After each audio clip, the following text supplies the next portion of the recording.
હું ગુજરાત પ્રદેશ president સાબિરભાઈ કાબલીવાલા, x MLA. આજે હું સુરતમાં અહીંયા આવ્યો છું સંગઠનનો વ્યાપ વધારવા માટે. અને અહીંયા સુરત શહેરની અંદર અને આસપાસના જેટલા બી તાલુકા જિલ્લા છે ત્યાંના ઓછામાં ઓછા 500 માણસો, અમારી લેડીઝ અને જેન્ટ્સ બધા 500 માણસો મારી પાર્ટીમાં આજે જોઈન થયા. એમને ખેસ ભરાઈને એમનું વેલકમ કર્યું. આજે આવનારા ઇલેક્શનમાં કયા કયા મુદ્દાઓ પર તમે કામ કરશો? આવનારા ઇલેક્શનમાં તો ઘણા મુદ્દા છે.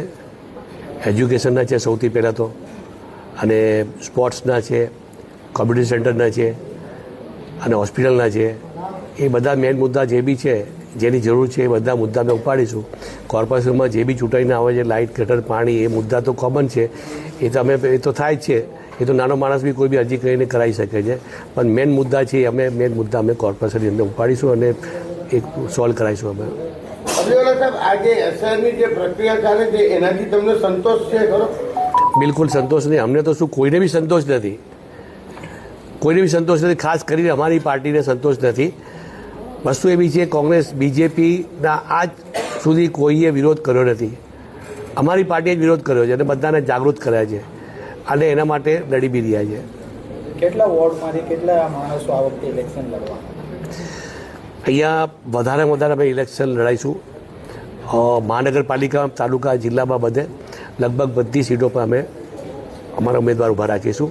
અને એક આ કોર્પોરેશન, તાલુકા, જિલ્લા એવા છે કે ત્યાંથી એક ગ્રાઉન્ડ, એક ખેતી થાય છે, ગ્રાઉન્ડ પેદા થાય છે. અહીંથી એના પછી વિધાનસભા, લોકસભા જે આવે છે, તો અમે આમાં મજબૂતાઈથી અમે ઇલેક્શન લડીશું.